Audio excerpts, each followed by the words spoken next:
دوستو ہمارے پاس نیکی نہیں ہے، کچھ نہیں ہے ہمارے پاس. We don't have anything. ہمارا دامن بالکل خالی ہے، کچھ نہیں ہے ہمارے پاس. ہم سمجھ رہے کہ ہمارے پاس بہت کچھ ہے. یہ جو سمجھ رہے نا، یہ شیطان ہے جو تمہارے ذہن میں ڈالتا. میں کیا بول رہا ہوں آپ سے کہ you don't need any thing. بھائی تم تو اتنی نمازیں پڑھ رہے، اتنے قرآن پڑھ رہے، اتنے روزے رکھ رہے، اتنی نیکیاں کر رہے، پتہ نہیں ایک نیکی بھی قبول ہوئی یا نہیں ہوئی. اس لیے کہ اس میں کتنی ملاوٹ تھی نہیں معلوم. ہم کیا کرتے ہیں عام طور پہ جب بھی کوئی نیکی کرتے، جب بھی کوئی کسی کی مدد کرتے، کسی کی ہیلپ کرتے، فوراً مارکیٹ میں بول دیتے ہیں کہ بھائی میں نے اس کا یہ ساتھ یہ کیا. حل جزاء الاحسان الا الاحسان ہے. میں ابھی آ رہا نجف اشرف کی طرف، لیکن ہم فوراً لوگوں کو بولتے کہ ہم نے یہ کیا، یہ کیا، یہ کیا، یہ کیا. مولا علی سے پوچھا گیا کہ مولا نیکی کر کے لوگوں کو بولیں، بتائیں کسی کو. تو علی نے کہا نہیں آپ نہیں بتانا. تو کہا مولا پھر لوگوں کو معلوم کیسے ہوگا کہ میں اتنا بڑا ڈونر ہوں. یہ میرے جملے ہیں، مفہوم وہی ہے جو راوی پوچھ رہا تھا.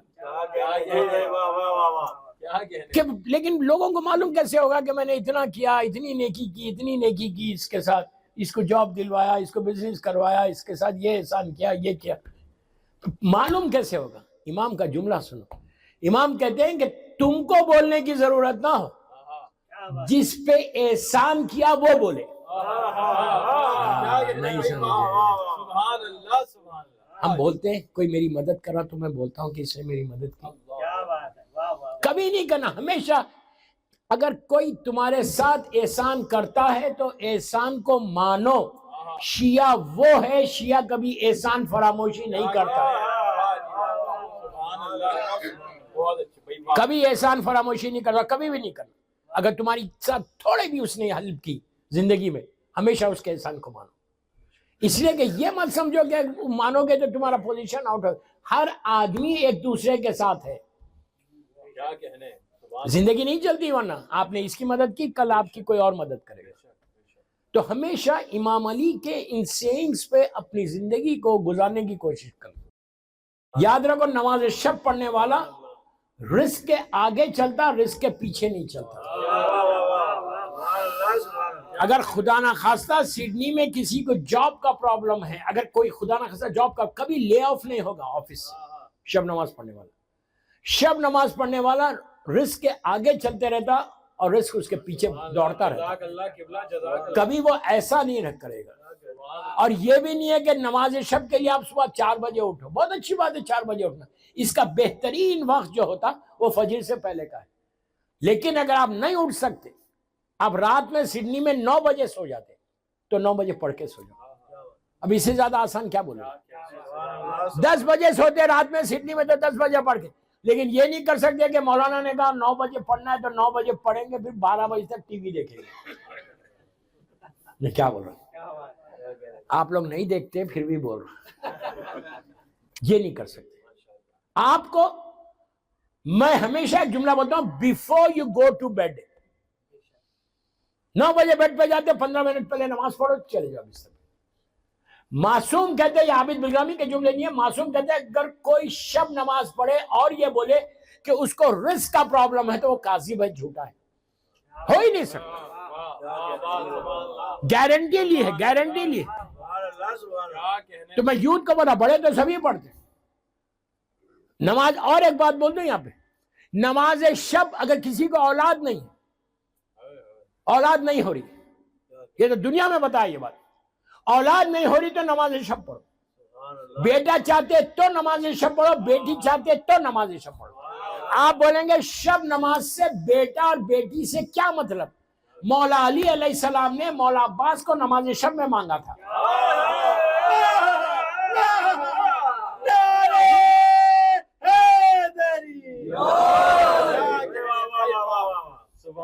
علی بے نیازوں کا بے نیاز،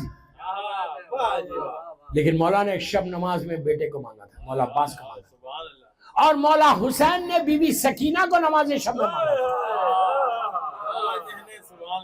یہ دعا کی تھی کہ پروردگار تو مجھے ایک ایسی بیٹی عطا کر جس سے میں محبت کروں وہ مجھ سے محبت کرے، اور میں تیری محبت میں اس کو چھوڑ کے چلا جاؤں۔ یہ ہے نماز شب۔ اولاد اگر کسی کو نہیں ہوتی تو آپ ان کو بتائے، بولو نماز شب پڑھو اولاد۔ میں بتاتا کہ ڈاکٹرز نے کہہ دیا تھا اس فیملی کو کہ اولاد نہیں ہو سکتی، تم یہ پرابلم ہے، یہ پرابلم ہے، یہ پرابلم، ہزار پرابلم بتا دی، لیکن وہ لڑکی اتنی اسٹرانگ ماشاءاللہ، اس نے کہا یہ دنیا کے ڈاکٹرز کہہ رہے نا، دینے والا تو وہ ہے، سب سے بڑا ڈاکٹر تو وہاں بیٹھا ہوا ہے، جس کو نہیں ہے دے دیا اللہ نے۔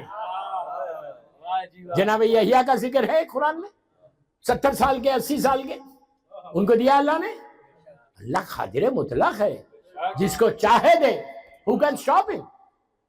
تو بہرحال تو شب نماز کے یہ فائدے ہیں۔ اگر آپ نماز شب کے ساتھ عاشورہ پڑھو، نور الارا نور ہو جاتا ہے، گولڈ کی مائن ہے، گولڈ کی مائن ہے۔ یہ آدھے گھنٹے کا پیکیج، 30 منٹس کا، زمانے کے امام کا دیا ہوا پیکیج ہے کہ اگر کوئی شخص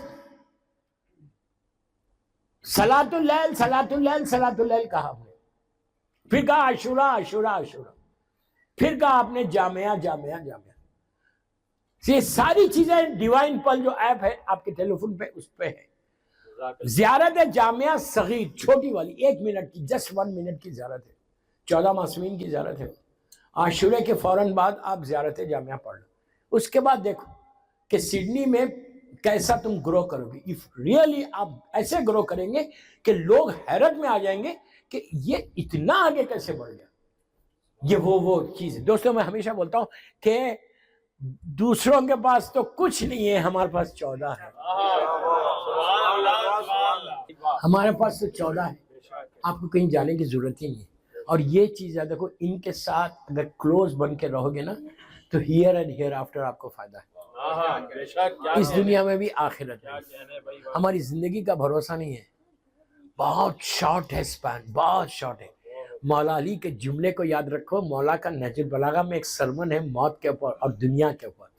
امام علی دنیا کو ایڈریس کر رہے، دنیا کو ایڈریس کرتے ہوئے بولتے ہیں، اے دنیا تیرا ذائقہ، تیرا ٹیسٹ اتنا کم ہے کہ زبان پہ ذائقہ رہ جاتا، زندگی ختم ہو جاتی ہے۔ کیا سمجھے؟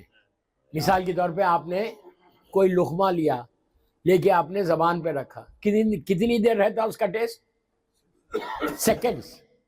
امام بولے تمہاری زندگی اتنی ہے، یہ تمہاری لائف ہے کہ تم سوچ بھی نہیں سکتے کتنی جلدی کیسے ختم ہو جائے گی۔